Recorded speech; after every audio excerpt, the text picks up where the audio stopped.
In honor of Veterans Day, these are some of the most badass soldiers in American history. After 9/11, NFL safety Pat Tillman turned down a multi-million-dollar contract with the Cardinals to instead join the U.S. Army. He served several combat tours in the Army Rangers before he was tragically killed by friendly fire in the mountains of Afghanistan. Prior to his death, Tillman called the invasion and occupation of Iraq effing illegal. During World War II, Native American Joe Medicine Crow completed all 4 feats required to become a war chief: touching an enemy without killing him, taking an enemy's weapon from him, leading a war party, and stealing an enemy horse. He overachieved on the last one by stealing 50 horses from the Nazi SS, singing a traditional Crow honor song as he rode off. In Iraq, Sergeant Major Bradley Kazal was shot 7 times in the legs and ripped apart by 43 grenade fragments after throwing himself over a wounded Marine. Even with both legs shattered and bleeding out nearly 60% of his blood onto the floor, Kazal kept firing his M9 pistol, killing at least 1 insurgent while dragging his men to safety. The infamous photo of him being carried out while still gripping his pistol became one of the war's most iconic images and later inspired the No Man Left Behind statue. Kazal survived after 21 surgeries and the loss of 4 inches of bone from his leg. After a brutal battle in Vietnam, Master Sergeant Roy Benavides had 37 puncture wounds, exposed intestines, and a broken jaw. He was pronounced dead until he spit in the face of a doctor who was zipping him up in a body bag. Benavides went on to fully recover and was later awarded the Medal of Honor. In 1944, American Private Edward Orange was found clutching a sword while surrounded by 13 dead Japanese soldiers. Barely hanging on to life, his last words were, "I guess they didn't know I was a Marine." In Afghanistan, Marine Kyle Carpenter saw a grenade land between him and another Marine. With no time to run, he threw himself on top of it, taking the full blast to his face and torso. The explosion blew out his eye, collapsed his lungs, shattered his jaw, and stopped his heart as medics initially thought he was certainly dead. After more than 40 surgeries, Carpenter somehow survived, becoming the youngest living recipient of the Medal of Honor. During World War II, American Lieutenant John Fox died after deliberately calling an artillery strike on himself. Realizing that German troops were overriding his position, the strike delayed the enemy long enough for other American units to organize a counterattack that ultimately won them the battle. Hugh Redman was an American paratrooper who later spied on communists in China for the CIA. He was captured in 1951 and endured 19 years of brutal torture since he refused to reveal who he worked for. Most likely murdered by his captors, his ashes were sent home in 1970, and he was given a headstone that read, "His country above all else." In Iraq in 2009, Sergeant Dakota Meyer disobeyed a direct order to pull back from his position. Instead, he entered an area that was under heavy fire so that he could rescue 4 wounded soldiers. He ended up going back 5 times and saved the lives of 36 men, later saying, "That's what you do for a brother." Meyer would become the first living Marine in nearly 4 decades to receive the Medal of Honor. During World War II, American Private Thomas Baker was gravely wounded by the Japanese but refused to give up the fight. He ordered his squad to leave him propped up against a tree with nothing but a pistol and 8 bullets. He was later found dead with the empty pistol and the bodies of 8 Japanese soldiers scattered around him. In the Vietnam War, American sniper Carlos Hathcock volunteered to crawl for 3 days across 200 meters of open field containing an enemy headquarters, took a single shot that killed an NVA general, then crawled back out without being seen. Legendary sniper Chris Kyle became so feared in Iraq that insurgents called him the Devil of Ramadi and put a $20,000 bounty on his head. With 160 confirmed kills, his shots were so lethal that enemy fighters reportedly warned each other not to step into sunlight. His most famous kill came from over 1.5 miles away, dropping an insurgent carrying an RPG before he could fire it. Kyle survived ambushes, IEDs, and close-quarter fights that should have killed him, only to be murdered back home by a Marine he was trying to help. Morbid Facts, Part 788. In 2017, Tennessee Dr. Paul Locus was celebrating Halloween dressed as the Joker when he got an emergency call that one of his patients was in labor. Still wearing full makeup, green hair, and a purple suit, he rushed straight to the hospital to deliver the baby. The mother later said she couldn't stop laughing as her baby entered the world in the hands of a Batman villain. Here's a photo of a Turkish soldier whose face was severely disfigured by artillery fire during the Battle of Gallipoli in World War I. He likely didn't survive long enough for any meaningful reconstruction to be attempted. In the 1830s, Spanish-born criminal Diogo Alves terrorized Lisbon by robbing travelers on the city's aqueducts and throwing dozens to their deaths below, earning him the nickname the Aqueduct Murderer. After later killing a wealthy family during a botched robbery, he was caught and hanged in 1841. Scientists then severed his head and preserved it in formaldehyde for study, where it still sits on display at the University of Lisbon, eerily intact nearly 2 centuries later. Artifact Porn, Part 36. Kim Kardashian's 2018 Met Gala photo, taken in front of the gilded coffin of Nedja Monk, caught the attention of the Manhattan DA's Antiquities Trafficking Unit. When investigators looked into the artifact's paperwork, they discovered the export documents were forged and the coffin had actually been looted from Egypt in 2011. The viral photo helped trigger the investigation that ultimately exposed the trafficking network and led to the coffin being returned to Egypt in 2019. When Yoshitaro Shibasaki and his team scaled Mount Tsurugi in 1907, believed at the time to be Japan's final unclimbed peak, they were stunned to find ancient relics already waiting at the summit. A decorative metal staff fitting and a sword were discovered near the top, and later analysis revealed they'd been placed there over 1,000 years earlier. This 250-year-old mechanical swan still glides and bends its neck as if it were still alive. Built in 1773 by master showman James Cox and ingenious inventor John Joseph Merlin, the automaton uses hundreds of hidden clockwork components to make the bird preen, ripple the water below it, and even snatch a silver fish from the stream. In 1835, a man digging a duck pond in Margate, England, accidentally discovered the Shell Grotto, an underground chalk passage decorated with about 4.6 million seashells arranged across 2,000 square feet of mosaic. Most of the shells, mussels, oysters, scallops, etc., appear to have been collected from nearby Kent beaches, though some are foreign species. Its age, purpose, and creators remain completely unknown. Morbid Facts, Part 788. In 2017, Tennessee Dr. Paul Locus was celebrating Halloween dressed as the Joker when he got an emergency call that one of his patients was in labor. Still wearing full makeup, green hair, and a purple suit, he rushed straight to the hospital to deliver the baby. The mother later said she couldn't stop laughing as her baby entered the world in the hands of a Batman villain. Here's a photo of a Turkish soldier whose face was severely disfigured by artillery fire during the Battle of Gallipoli in World War I. He likely didn't survive long enough for any meaningful reconstruction to be attempted. In the 1830s, Spanish-born criminal Diogo Alves terrorized Lisbon by robbing travelers on the city's aqueducts and throwing dozens to their deaths below, earning him the nickname the Aqueduct Murderer. After later killing a wealthy family during a botched robbery, he was caught and hanged in 1841. Scientists then severed his head and preserved it in formaldehyde for study, where it still sits on display at the University of Lisbon, eerily intact nearly 2 centuries later.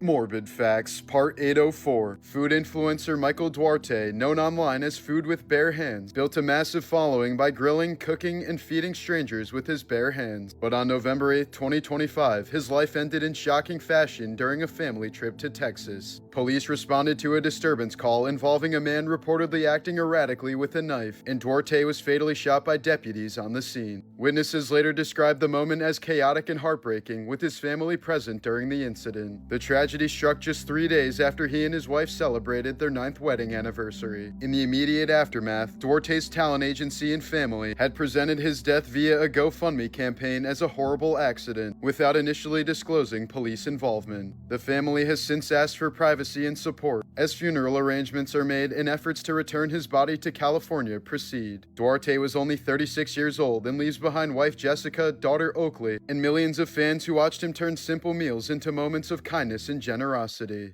Morbid Facts, Part 795. In one of the most disturbing cases ever shown on My Strange Addiction, a Tennessee woman named Casey developed a heartbreaking obsession after her husband Sean died suddenly from an asthma attack. Stricken with grief, she began carrying his urn everywhere, talking to it, sleeping beside it, and treating it like her husband was still alive. One day, when some of the ashes accidentally spilled on her hand, she instinctively licked them off, and soon enough became addicted to doing it deliberately. She admitted to eating the ashes up to 5 times per day, worried that if she ever stopped, she'd truly lose him forever. The ashes reportedly tasted like sand and rotten eggs, but she couldn't resist the rare feeling of closeness it gave her. Over time, she eventually consumed nearly a pound of her husband's remains, until appearing on the show finally made her realize how far her grief had gone. After filming, Casey entered therapy and eventually stopped consuming the ashes, keeping his urn nearby as a reminder of love rather than loss.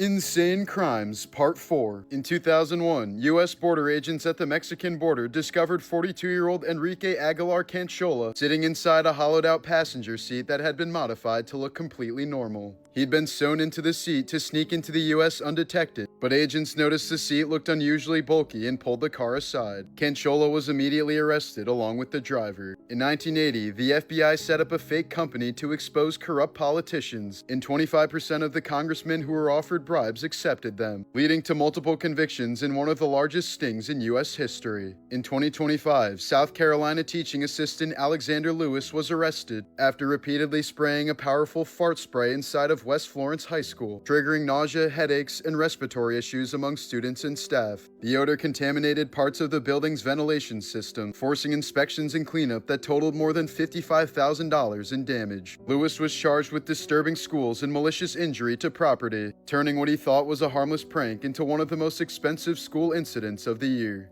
Morbid Facts, Part 799. Sports Broadcasting Hall of Famer Marv Albert, long known as the voice of basketball, was one of the most recognizable play-by-play commentators in NBA history. But in 1997, his career nearly collapsed after he was convicted of forcing a woman to perform oral sex on him. Evidence included bite marks matching his teeth and semen found at the scene. Another woman accused him of assault after arriving at his hotel room to find him wearing only silk panties and a garter belt. Albert pled guilty to assault and battery, was fired from NBC, and vanished from broadcasting, only to return less than 2 years later. Despite it all, he went on to call games for decades, still celebrated as one of the sport's most iconic voices. In 2007, 19-year-old Michael John Anderson from Minnesota lured a woman to his home using a fake Craigslist ad for a babysitting job. When 24-year-old Catherine Olson arrived, he shot her in the back, dragged her bleeding body down a staircase, and stuffed her into the trunk of a car, which he later abandoned. When questioned, Anderson chillingly confessed that he killed her simply because he was bored and wanted to know what it felt like.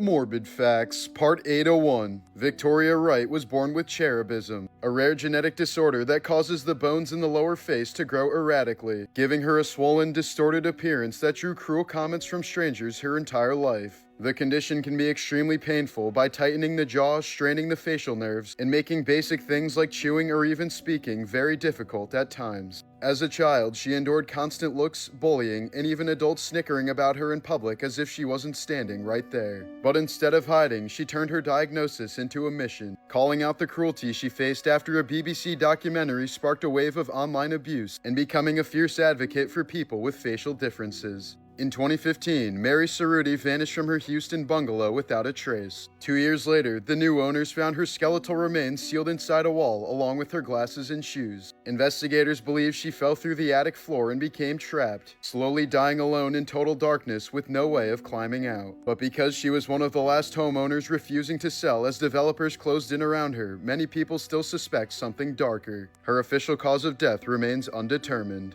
Morbid Facts, Part 806. In 2023, British TV presenter Holly Willoughby narrowly escaped a fate straight out of a nightmare. Her stalker, 36-year-old security guard Gavin Plumb, had been secretly building what prosecutors called a murder kit in his Essex home. Ropes, metal cable ties, chloroform, and knives, all carefully organized for a late-night abduction. He spent over 18 months plotting every step, obsessively saving thousands of images of Willoughby, including hundreds of deepfakes he made to fuel his fantasies. Plumb shared his entire plan with someone he met on a dark chat room called Abduct Lovers, where over 100 members spent hours trading violent fantasies. He even sent voice memos describing how they'd hit at night when traffic was low, and how he'd chloroform both of them, referring to Willoughby and her husband. But what he didn't know was that his online partner wasn't a killer, he was an undercover US federal agent. When British police stormed Plum's apartment, they found his computer filled with explicit material, detailed kidnap instructions, and surveillance notes about Willoughby's security routines. He knew her full schedule and had even written down what time she usually woke up. In July of 2024, Plumb was sentenced to life in prison with at least 16 years before parole. This was the final footage of Sandra Cantu before she was brutally murdered by someone everyone trusted. In 2009, 8-year-old Sandra Cantu vanished from her trailer park in Tracy, California after heading out to play. While police suspected a male predator who had touched Sandra before, the real killer was someone nobody expected. 28-year-old Sunday school teacher Melissa Huckabee, whose daughter was Sandra's friend. When Sandra went missing, Huckabee immediately inserted herself into the case, texting Sandra's mother strange messages about something being stolen at the exact time Sandra disappeared, and even claiming she found a note describing Sandra locked in a suitcase and tossed in the water. But witnesses had already seen her near an irrigation pond that same day, looking frantic and making a flimsy excuse that she had to pee before speeding off. Surveillance footage soon sealed her fate, showing Sandra walking toward Huckabee's trailer at 3:54 p.m. and Huckabee's SUV leaving the area just 8 minutes later. Police searched the church where she taught and found a rolling pin with a bent handle and a smear of Sandra's blood. Investigators believe Huckabee drugged Sandra, beat her up, sexually assaulted her with the rolling pin, then smothered and strangled her before stuffing the body into a suitcase and dumping it in the pond where it was recovered 10 days later. The seemingly trustworthy Sunday school teacher never explained why she killed her. Prosecutors suspect a twisted Munchausen-style urge for attention, someone willing to murder an innocent child just to make herself part of the tragedy.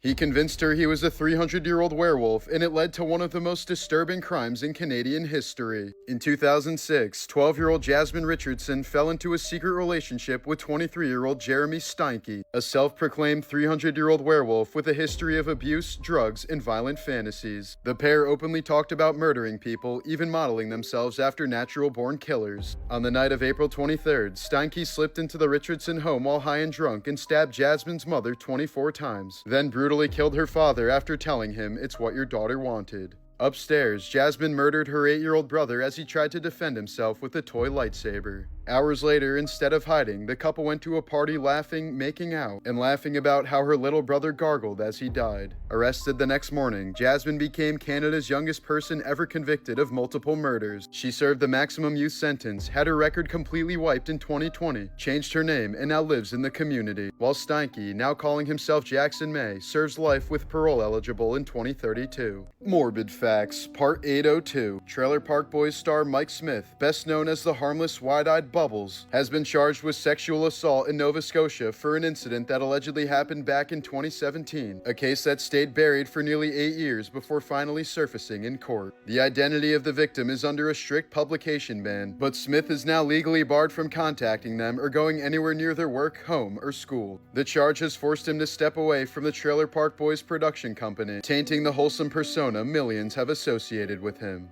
Deep inside a sulfur-filled cave on the Albania-Greece border, scientists have uncovered the largest spiderweb ever recorded, an enormous 106-meter sheet stretched across the cavern's walls. Hundreds of thousands of spiders from 2 normally rival species have formed a massive cooperative colony, a terrifying behavior never before seen in spiders. The cave's toxic, sunless environment created a self-sustaining ecosystem powered by sulfur-eating microbes which attracted swarms of insects, which in turn supplied this spider megacity with endless food.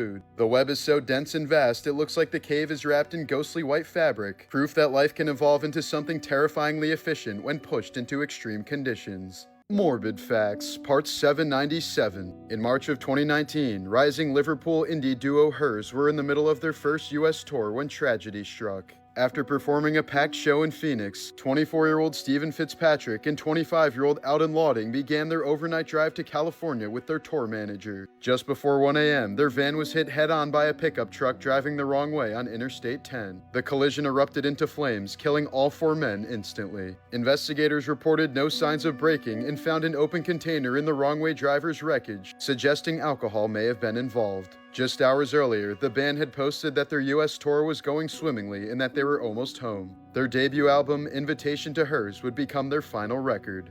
In 2012, a Pennsylvania tree worker named James Valentine was trimming branches high off the ground when his chainsaw suddenly kicked back. In an instant, the blade plunged deep into his neck and shoulder, stopping just millimeters short of severing vital arteries. Miraculously, the chain jammed before it could spin further, but the saw itself remained embedded in his flesh. First responders found him conscious, with the chainsaw still lodged in place, and carefully stabilized it as he was airlifted to a trauma center. After hours of delicate surgery, doctors successfully removed the saw and repaired the massive tissue damage. Against all odds, Valentine made a full recovery. Morbid Facts, Part 796. Pop icon Britney Spears has lived through one of the most disturbing public downfalls in modern celebrity history. After a 2007 breakdown that saw her shave her head and attack a paparazzi's car, she was placed under an involuntary psychiatric hold, and shortly after, Her father gained full control of her life through a conservatorship that lasted 13 years. During that time, Brittany claims she was drugged, forced into rehab, and even denied basic freedoms like driving, marriage, or spending her own money.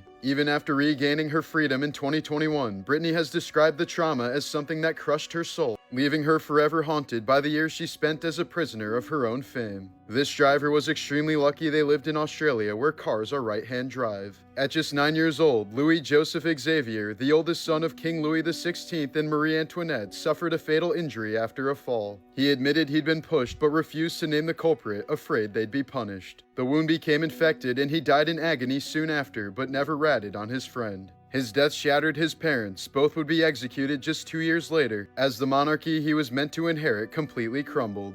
Morbid Facts, Part 798. In 1996, 31-year-old Canadian man Blair Adams suddenly became convinced someone was trying to kill him. He abruptly withdrew his life savings, emptied his safety deposit box of gold, cash, and jewelry, and made several frantic but failed attempts to leave the country. After being denied entry to the US, he inexplicably abandoned his construction job in Vancouver, flew to Washington, D.C., rented a car, and began driving aimlessly across multiple states. Witnesses described him as paranoid and agitated, constantly checking over his shoulder and telling strangers someone was after him. Days later, his naked body was found in a Knoxville, Tennessee parking lot, his clothes torn and scattered around him, along with $4,000 in cash, gold, and jewelry, none of it stolen. An autopsy revealed he had sustained many cuts and abrasions consistent with a struggle, and a violent blow had ruptured his stomach, causing sepsis and eventually death. Yet there was no weapon found, no DNA evidence pointing to a killer, and his car keys were found tossed under a nearby vehicle. Hotel staff recalled him pacing in the lobby the night before as if waiting for someone. Nearly 3 decades later, Blair Adams' death remains one of the most baffling unsolved cases in North America.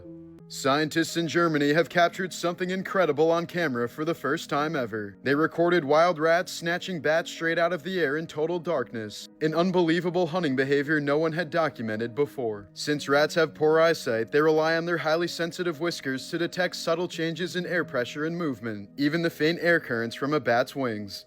Researchers believe this eerie adaptation is what allows them to hunt in complete darkness, and the finding may also help explain why bat-borne illnesses like coronaviruses are spilling over into rodent populations. Deep in the Guyanese rainforest, Kyatur Falls is nearly 4 times taller than Niagara. Its remote location means few people ever get to see it, and the surrounding cliffs host rare species found nowhere else on Earth. Beautiful, ain't it? NASA's New Horizons spacecraft captured this amazing footage of Pluto during its flyby in 2015, revealing frozen plains, towering ice mountains, and an unexpectedly active surface. The footage offered the first close-up look at Pluto in human history, and completely changed our understanding of the distant dwarf planet. The rarest videos ever taken, Part 3. Here's a clip of a blonde raccoon and her babies on an unlikely adventure. Caused by a rare genetic mutation found in less than 1 in 10,000, her pale fur makes her easy prey in the wild, making it extremely rare to find a blonde raccoon that reached adulthood. Morbid Facts, Part 805. In 1985, veteran Miami Herald photographer Bob East went into surgery to remove a cancerous eyeball, but a tragic hospital mistake killed him instead. During the operation, doctors accidentally injected a toxic preservative chemical into his spine, thinking it was spinal fluid. The chemical, meant to preserve his removed eye, instantly caused brain damage, and East was declared brain dead soon after. He was eventually taken off of life support, while the hospital later admitted the mix-up and paid his family a $2 million settlement. When the Space Shuttle Challenger exploded just 73 seconds after liftoff in 1986, it didn't disintegrate immediately like many believe. The crew cabin actually remained intact. For nearly 3 agonizing minutes, it tumbled toward the Atlantic Ocean from a height of 50,000 feet. Investigators later found that air packs had been manually activated, suggesting that some of the 7 astronauts were still alive and possibly conscious during the entire fall. The cabin struck the ocean at over 200 miles per hour, killing everyone on impact. Morbid Facts, Part 803. Ariana Grande's life has been marked by unimaginable tragedy. In 2017, during her concert at Manchester Arena, a suicide bomber set off an explosive as fans were leaving the show. 22 people were killed, some of them children, and hundreds more were injured. The tragedy left Ariana with PTSD and deep survivor's guilt, something she said she'll never fully recover from. Just a year later, she lost her ex-boyfriend Mac Miller to an overdose, a loss that left her completely shattered. In 2019, she revealed how deeply those experiences affected her, sharing a brain scan that showed severe patterns of trauma, comparing it to a healthy brain and one with PTSD. Hers lit up the same way as the trauma scan, as she called it hilarious and terrifying, not a joke. In the years since, fans have noticed a drastic change in her appearance. Her once soft features now look sharper and hollowed, her frame thinner, her face at times hauntingly fragile. Whether from stress, age, or the weight of everything she's endured, Ariana's transformation feels like a visible reminder of how much she's had to carry. I'm being treated like a murderer? No. I just love my baby. Not at all. I know that. And I know this isn't easy for you. In July of 2024, 34-year-old Arizona father Christopher Schultz left his 2-year-old daughter strapped in her car seat for nearly 3 hours in blistering 109-degree heat while he stayed inside playing video games, drinking beer, and watching porn. He claimed he'd left the air conditioning on in the car, but investigators discovered the car's engine automatically shut off after 30 minutes, cutting the AC long before the child's death. When his wife came home, she found their daughter unresponsive and covered in sweat. It wasn't the first time either. His 2 older daughters later told investigators that he had left them in the car many times before, sometimes for long stretches. His wife had even texted him warnings, writing, "I told you to stop leaving them in the car. How many times have I told you?" That day, after realizing what had happened, Schultz frantically texted her, writing, "Babe, I'm sorry. How could I do this? I killed our baby. This can't be real." She responded in devastation, saying, "We've lost her. She was perfect." Digital evidence revealed that during those same hours, he'd been browsing porn sites and gaming as his daughter slowly roasted outside, what prosecutors later called a grotesque display of neglect and self-absorption. Schultz was charged with first-degree murder and child abuse, though he ultimately accepted a plea to second-degree murder with a 20 to 30-year sentence. Then, in a final twist, he recently took his own life just hours before being booked into prison for his sentence.